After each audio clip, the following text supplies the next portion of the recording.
काफी टाइम बाद ऐसे ही सिटिंग वीडियो कर रहे हैं. You guys must be sick and tired of seeing our college videos. बाकी लोगों का नहीं पता, but I'm sure you are You are sick and sick and tired of tired. making those videos. बहुत time से सब लोग बोल रहे थे कब आएगी वो नीट मिस्टेक्स वाली वीडियो. क्यों, एक बार बताओ क्यों जानना है इतना कि क्या मिस्टेक्स मैंने करी. मैंने इतना ना 50,000 मिस्टेक्स करी हैं, ठीक है. अब मुझे उसको नैरो डाउन करना 4 mistakes, major mistakes was very difficult.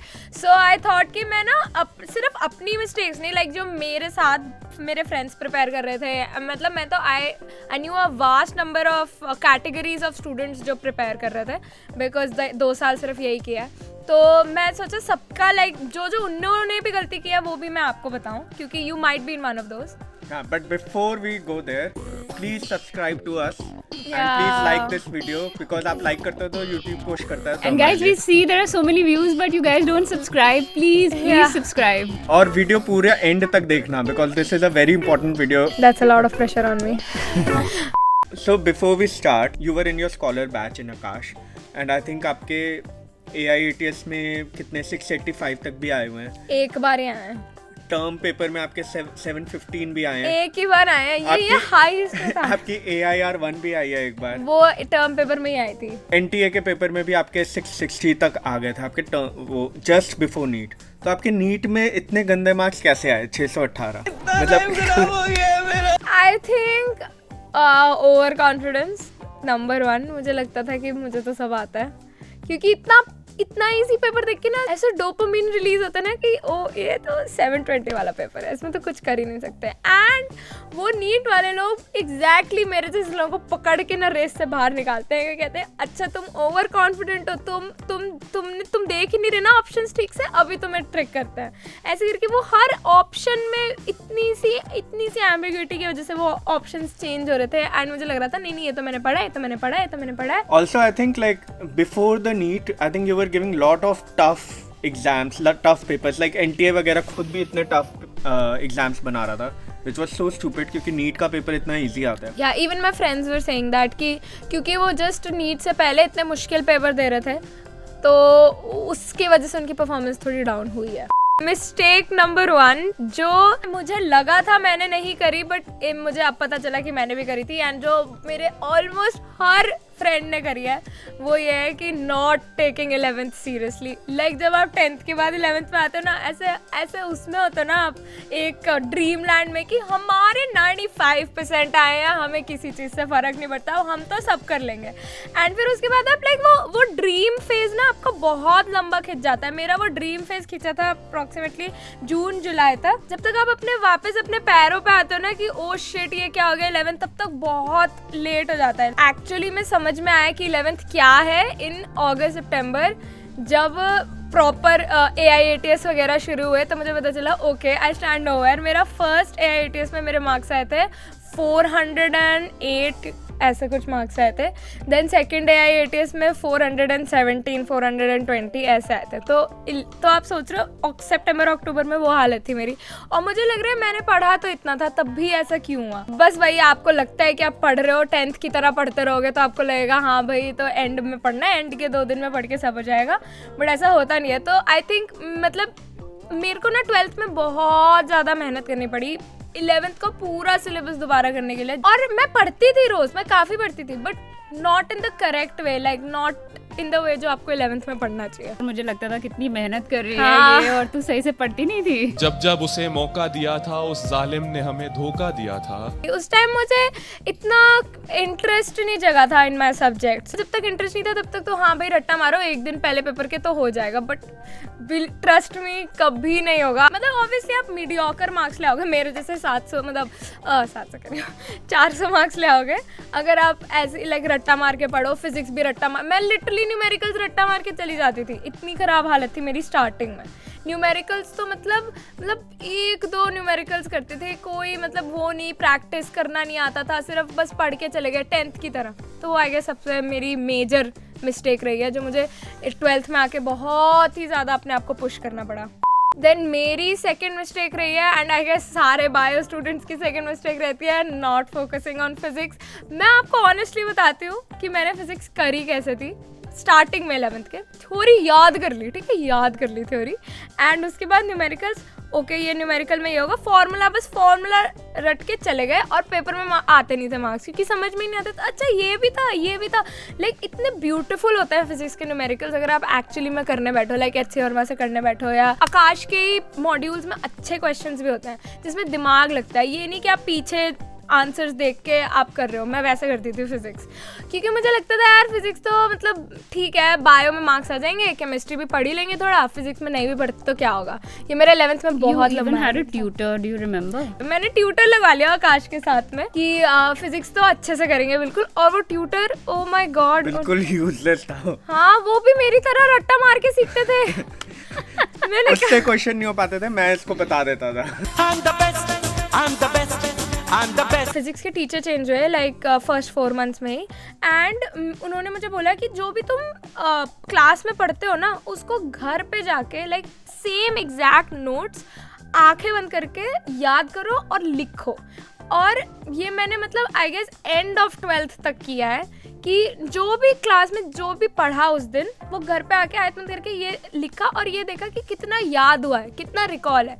जो रिकॉल नहीं हुआ वो तुम्हें समझ में नहीं आया। एक बार मुझसे एक क्वेश्चन हो गया और मतलब किसी से नहीं हुआ, मुझसे हो गया। इतनी ज़्यादा मोटिवेशन मिली उसके बाद से मैं हमेशा I use to find like fast ways to do the answer, और बहुत बार गलत होता था, मेरी बहुत बार बेइज्जती भी होती थी। बट आई मतलब एक वो हो गया था आपका like friendly like competition with physics, कैसे कि you are being my bully, like physics was my bully, तो I was like no I will fight it. और मैं मतलब I used to find new ways to do the answer, और सबसे पहले class में कोशिश करती थी, मैं होता नहीं था बट या that was my motivation. And This goes to show you that your teachers actually guide you. So listen to them. Yeah. They have an experience of so many students. They would have taught like thousands of students over their lifetime, and they know what kind of problems students have. So this helped her. So you might want to listen to your teachers and maybe apply, and then you'll find your own way. Listen to your teachers and listen to your mama. Obviously. Moving on to the third point, हम सब बहुत hero बनते हैं, ठीक है, कि हमें पता है हम कैसे पढ़ते हैं, हमें टीचर को सुनने की ज़रूरत नहीं है। इन कॉम्पिटिटिव एग्जाम्स मैं बता रही हूँ पढ़ाई के अलावा ना बहुत फैक्टर्स काम आते हैं। मैंने ना मतलब बहुत ज़्यादा पढ़ा है लाइक 12th में भी एंड देन लॉकडाउन में भी, 11th में भी पढ़ती थी मैं, वही सही तरीके से नहीं पढ़ती थी।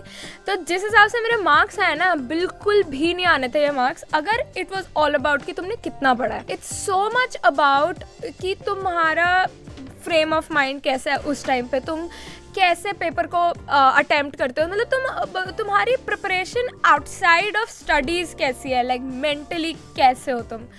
तो वो सारे उस एस्पेक्ट में ना तुम्हारे टीचर्स ही हेल्प करते हैं, बिकॉज तुमने ये पेपर कभी नहीं दिया आज तक, तुम उस एग्ज़ाम हॉल में, नीट के एग्ज़ाम हॉल में कभी नहीं बैठे आज तक, लेकिन तुम्हारे टीचर्स ने इतने सारे बच्चों को गाइड किया। मेरे टीचर्स का जब मेरा नीट का पेपर हो गया था तो उसके बाद उनका फ़ोन आया था कि विधि ओके सो टेल मी तुम्हारा क्या एक्सपीरियंस था एंड टेल मी हाउ मैं अपनी टीचिंग इम्प्रूव कर सकता हूँ। मेरे टीचर्स बहुत अच्छे थे। मेरे एक टीचर थे वो हमेशा ये बोलते थे कि या तो तुम खुद गलती करके सीखो या तुम दूसरों की गलतियों से सीखो। मुझे तो हमेशा लगता था कि टीचर्स मुझे जो बताएंगे वो मेरे लिए सही नहीं होगा, वो ये बताते हैं जो जनरल पब्लिक के लिए सही होता है, and I am very different. आपको एंड में पता चलेगा लाइक लास्ट के 3-4 मंथ में, हाँ यार सर तो उस टाइम बोलते थे कि इतना डीप में मत जाओ, तुम्हें बाद में जाके तुम पागल हो जाओगे। हम बहुत डीप एनाटॉमी के क्वेश्चंस पूछने लगते थे सर से। उन्होंने ना इतने सारे जनरेशंस देख लिए ना स्टूडेंट्स के पास आउट होते हुए, और हर टाइप के स्टूडेंट्स देखे उन्होंने। तुमको लगता है तुम डिफरेंट हो बट तुम नहीं हो, तुम किसी एक कैटेगरी में जरूर फॉल करते हो। You're not special at all. या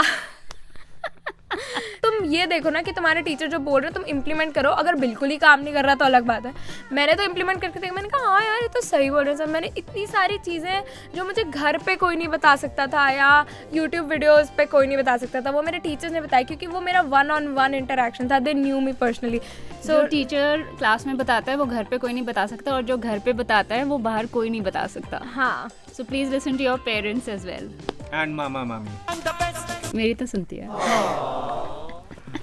मैंने गलती ये करी थी कि मुझे समझ में नहीं आया कि ये अच्छा okay you can set your goals in different ways. For some people it's like goal based time table कि मैं ये चैप्टर्स मुझे कंप्लीट करने हैं, अगर ये मैंने कंप्लीट नहीं किए तो मतलब it's not, my day is not complete. कुछ लोगों का होता है मुझे इतने घंटे करना है, इतने घंटे करना है, इतने घंटे करना है, तो मैं हमेशा वो घंटों वाला करती थी कि ओके 1 से लेकर 2 तक फिजिक्स करनी है, बिल्कुल बच्चों की वही वो 10th वाली बात है कि 10th में बस इतने से बजे इतने बजे तक इकोनॉमिक्स पढ़नी है, इतने से ज्योग्राफी पढ़नी है, वैसे ही करके मैं फिजिक्स केमिस्ट्री बायो करती थी। तो बचते थे मैं उठ जाती थी, मैं इतने अच्छे क्वेश्चन कर रहे होते थे उठ जाती थी। तो मैंने गोल बेस्ड टाइम टेबल बनाना शुरू किया था जो मुझे काफ़ी प्रोडक्टिव होता था। मैं 1-2 और टॉपिक्स एक्स्ट्रा ऐड कर ही लेती थी कि चलो ये भी कर ही लेंगे। तो जैसे कि वो क्या, जैसे लॉज ऑफ मोशन पढ़ना है, laws of motion numericals, bio का कोई चैप्टर, उसका ये पार्ट करके, और फिर 1 या 2 ऐसे टॉपिक्स जो मतलब बहुत ही मुश्किल है। जैसे हम ऑर्गेनिक में पढ़ते हैं Reformatsky reaction, then Clemmensen reduction, then Stephen reduction, ये सारे ना मैं बहुत कंफ्यूज होती थी इन सब में। तो मैं वो 1-2 टॉपिक्स डाल देती थी साइड में। मतलब basically the mistake that I did in 11th was I didn't know how to make my time table, choose a time table that makes you the most productive. 5th mistake that I did was I did not take my tests seriously starting में। I used to be like कि नहीं मुझे नहीं देना, ये वो मैंने ठीक से नहीं पढ़ा, मैं कैसे दूंगी, मैं गंदे मार्क्स लाई और हमारे टीचर्स डांटेंगे। तुमको लगता है ना कि क्या बड़ा इम्पैक्ट बना रहा है, मेरे खराब मार्क्स आ गए पूरी दुनिया हिल जाएगी उससे। ऐसा कुछ भी नहीं होता, तुम्हारे टीचर्स 5 मिनट में भूल भी जाएंगे कि तुम्हारे कितने मार्क्स आए थे, बट वो इन द मोमेंट तुम्हें सिर्फ इसलिए डांटते हैं ताकि यू वर्क बेटर। लाइक मेरे इवन अगर कम मार्क्स आए तो व्हाट्स द बिग डील, आप नेक्स्ट टेस्ट के लिए और अच्छे से पढ़ो तो थोड़े बेटर आएंगे। Then that's how she did it, she started from such low marks and it was a very slow climb and it was a gradual climb. एक पेपर दिया बहुत गंदा हुआ, फिर दूसरा पेपर दिया थोड़ा बेटर हुआ, एंड फिर मैंने कहा ओके मतलब basically being scared of getting bad marks is a motivating factor. Wow. Like वो मतलब मेरे को ऐसा लगा कि ये तो बहुत सही चीज़ है यार। तो फिर मैंने धीरे धीरे हर पेपर देना शुरू किया। हाँ, बहुत पेपर में मुझे बहुत ज़्यादा डांट पड़ती थी कि तुम कर क्या रही हो दी, what are these marks, like who gets these marks, ऐसे करके मुझे सुनाते थे कि तुम्हें हो क्या गया है। पर वही वो हर बार वो मोटिवेटिंग फैक्टर का काम करता है to do better, to improve. You also think कि हाँ यार क्या हो गया मुझे, why am I getting such low marks, and it just pushes you, it just motivates you. सारे पेपर दो। हमारे को आकाश में एम कैप्स मिलते थे, ठीक है। एम कैप्स का एग्जैक्ट सेम क्वेश्चन टिश्यूज वाले चैप्टर का बिल्कुल copy paste with the orders of the option came in NEET. मैंने उसमें एम कैप्स में गलत कर रखा था वो क्वेश्चन। बेसिकली वही कि you know from your mistakes and you don't know कौन सा कहाँ से क्वेश्चन उठ के आ जाए तुम्हारा। मतलब मेरे तो कितने सारे क्वेश्चंस नीट में ऐसे थे जो मैं पहले देख चुकी थी क्वेश्चन। मेरे फ्रेंड्स थे जो मुझसे भी इतने ज़्यादा क्वेश्चंस प्रैक्टिस करते थे, उनको याद हो गया था, अरे ये अच्छा ये ऐसा हमने ऐसा किया था, तो इसका आधा पार्ट उस क्वेश्चन से रिलेटेड है, आधा पार्ट इस क्वेश्चन से। वो फिर क्वेश्चंस के थ्रू ही आंसर निकालते थे एंड हमारा कॉम्पिटिशन लगता था कि किसने ज़्यादा क्वेश्चंस किया। उस कॉम्पिटिशन में आप हमेशा हारते थे? Yeah, all her friends are smarter than her. It's not that I don't want to be happy. जब मुझे समझ में आ गया ना कि पढ़ना कैसे है, मेरे को ऐसा एनलाइटनमेंट हुई ना, ओह माय गॉड ऐसे पढ़ते हैं, मतलब रट्टा नहीं मारना होता, हर चीज़ का मज़े लेके पढ़ना होता है। तब तो मज़ा आ गया था उसमें। But how did you get that interest? मेरा इंटरेस्ट बेसिकली ऐसे जगह कि मैंने ना यूट्यूब वीडियोस वगैरह, जैसे कि साइंस के बहुत अच्छे चैनल्स हैं, क्रैश कोर्स करके एक चैनल है, कर्ट्स कैट करके चैनल है, मैंने वो सारे देखना शुरू किए। एंड देन मुझे लगा यार ये तो मैं पढ़ती हूँ बुक्स में, तो उसमें तो इतना इंटरेस्टिंग नहीं होता। देखो मैं एक्चुअली ये ज़्यादा इंक्लूड नहीं करती अपने वीडियोस में कि मैं इंटरेस्टेड हूँ, बिकॉज ज़्यादा लोग इंटरेस्टेड नहीं होते। That is a sad reality and most people can't relate to being actually interested in science, in biology. तो मतलब वो बस इसलिए कि हाँ भाई करना है और कुछ नहीं कर सकते तो कर रहे हैं, या फिर मतलब बस डॉक्टर बनना है इसीलिए बायो ली है तो बायो पढ़ रहे हैं। मेरा बिल्कुल डिफरेंट वो है, and because most people can't relate I don't talk about it often, but मेरा इंटरेस्ट ऐसी जगह था कि मैंने लाइक साइंस के चैनल्स देखना शुरू किए यूट्यूब पे बहुत सही, जैसे कि जेनेटिक्स एंड एवोल्यूशन वाली जो पूरी यूनिट है, इतनी ब्यूटीफुल यूनिट है वो, तो मतलब किसी को भी पढ़ने में मज़ा आएगा। तो वैसी यूनिट्स शुरू हो गई। मतलब basically the time was right for me to be like super interested. Then मुझसे फिजिक्स भी होने लगी एंड मैं न्यूमेरिकल्स वगैरह करने लगी, तो मुझे लगना है अरे फिजिक्स तो बहुत ईजी है। Then I started visualising the questions physics के, तो वो सब एक साथ हुआ। तो मतलब ये अराउंड स्टार्टिंग ऑफ 12th तो मुझे काफ़ी सही लगा। एंड स्टार्टिंग ऑफ 12th में ही मैंने न्यूमेरिकल स्टार्ट करना शुरू किए थे। तो जब एनलाइटन हुई ना, ओ ऐसे पढ़ते हैं तो फिर उसके बाद मेरे एक बार तो बहुत ही ज़्यादा मार्क्स आए थे, बट वही उसके बाद तो कोर्स भी मुश्किल हो गया था। पर हाँ मतलब क्या व्हाट वाज द पॉइंट? मैं वेरी ऑनेस्टली बताऊँ, मैंने NCERT मैंने बायो की NCERT 11th में शायद कभी नहीं खोली। मैं अभी इमेजिन भी नहीं कर सकती सोचना कि किसी बच्चे ने NCERT ना खोल लिया अपनी 11th की। पूरा टाइम आकाश की मॉडल से पढ़ा 11th में, और फिर मैं सोचती क्यों आ रहे मेरे खराब मार्क्स AIATS में, मुझे समझ में नहीं आ रहा। तो NCERT इतनी ज़्यादा ज़रूरी है ना। मेरे नीट में लिटरली जो बायो में गलत है ना, वो सब ये हुआ है, वो NCERT की एक लाइन में वो ना एक वर्ड अलग लिखा था और वो मुझे एक वर्ड याद नहीं था। क्योंकि ऑब्वियसली चाहे मैंने कितना भी 12th और लॉकडाउन में कितना भी कॉम्पनसेट कर लिया, 50,000 बार पढ़ लिया NCERT दोबारा, बट वो स्टार्टिंग में नहीं पढ़ा ना, तो जब बैठना था दिमाग में तब वही मॉड्यूल्स वाला बैठा है। तो प्लीज़ अपनी सारी NCERTs पढ़ो। मॉडर्न फिजिक्स की NCERT तो मतलब चार्ट डालो, उसमें से भी क्वेश्चन आया था और मैं वो पढ़ के गई थी और तब भी मैं गलत कर रही, क्योंकि वही मैंने 2 बार पढ़ा था बस। जब मुझे बोलते थे NCERT पढ़ने को, मैं तब भी नहीं, मैंने कहा नहीं मॉड्यूल मुझे ज़्यादा जानना है, तो मैं मॉड्यूल पढ़ती थी। एंड उससे थोड़ा मतलब वो तो हुआ, मॉड्यूल पढ़ने से ज़्यादा नॉलेज पड़ती है, but NEET does not check your knowledge, it just checks कि तुम्हें कितना याद है, तुम कितने प्रिसाइज हो उस टाइम पे। तो या मेरा कुछ भी एक्स्ट्रा नॉलेज काम नहीं आया। एक्चुअली ये मुझे वैसे नीट से बहुत मेजर शिकायत है। लाइक हाउ कैन यू जज someone based on just 3 hours कि अब 3 घंटे में आपको कितना याद रहा। तो और कैसे जज करेंगे? Like how it's done in US and almost every other country.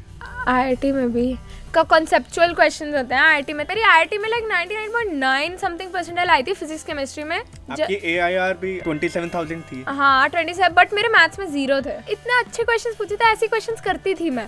और नीट में तो मुझे एक सर्किट डायग्राम नहीं यार, एक कुछ मतलब पता नहीं क्या पेपर था। ठीक है कोई बात नहीं, I won't it's just like saying कि भाई तुम्हारा अच्छा नहीं हुआ तो तुम बोल रहे हो खराब पेपर आया था। They just want to check कि आपने बेसिक क्वेश्चंस कितने किए हुए हैं और आपको कितना याद है उस 3 hours में, और आप कितना अपने नर्व्स को कंट्रोल कर सकते हो कि you don't make any silly mistakes. जैसे you made I bubbled one answer wrong. 1 answer wrong is 5 marks. 5 marks is like at least 3000 rank ऊपर नीचे।